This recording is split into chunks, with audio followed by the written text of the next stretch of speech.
Now, lots of things were going through my mind today and tonight, and I've decided to do something a little different. I'm just going to share kind of my feelings and my thoughts on this day.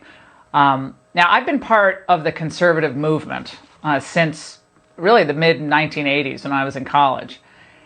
And I have never, ever seen the American people respond to a candidate with such an outpouring of affection as they do for Donald Trump, for the First Lady, and for his entire family.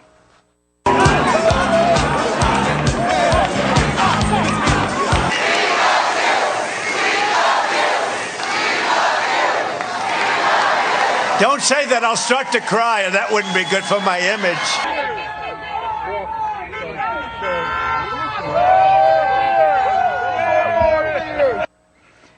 The first Trump rally that I ever attended was 2 nights before the last election in 2016 in the fairgrounds at Leesburg, Virginia.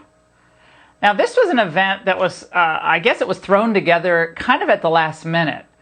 And it was the last stop in a 5-state, one-day swing for the campaign.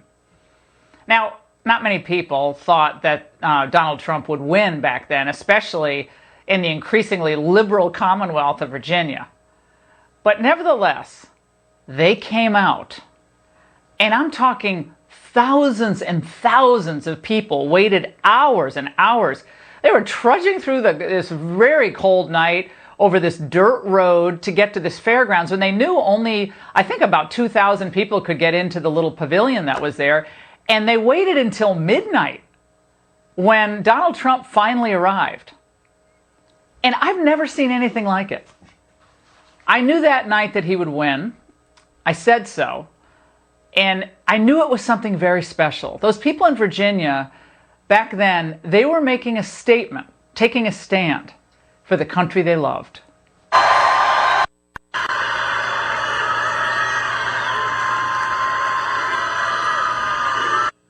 Now, the president, he's never gotten much credit for how much love and how much admiration he's inspired among his millions of supporters.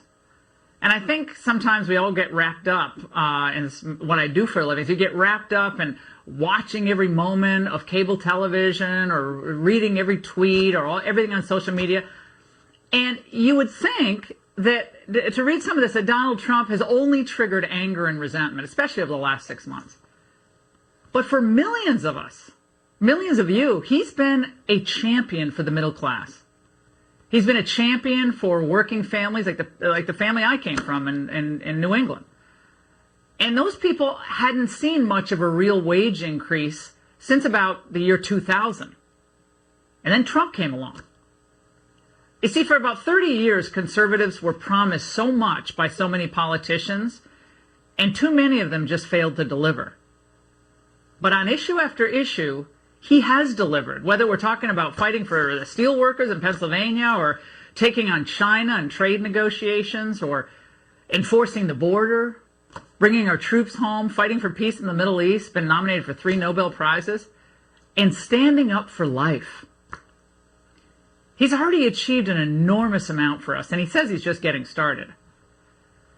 The idea in the end, right, behind this thought, this understanding of democracy, is that voters, through elections, can actually make a difference. They can change policy.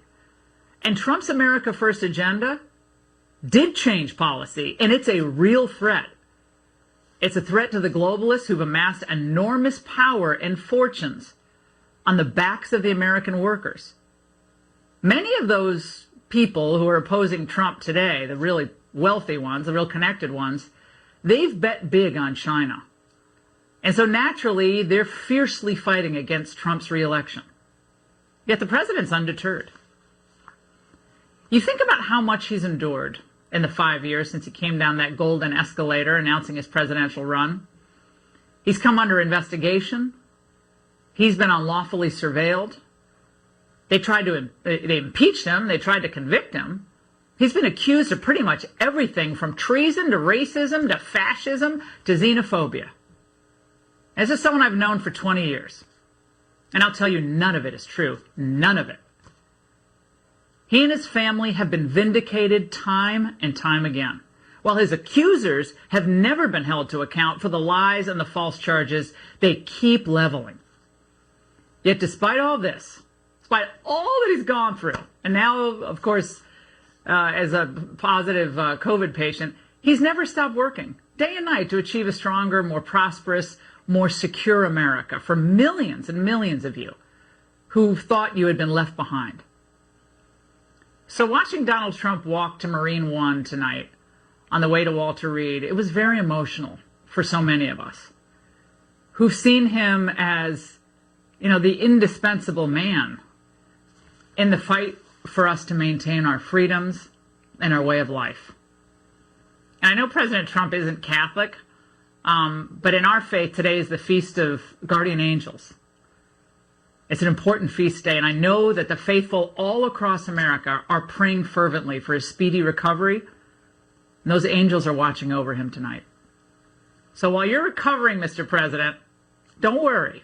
We'll take up the slack, because you fought for us, and do not fear for a moment, because now we're going to fight for you. And that's the angle.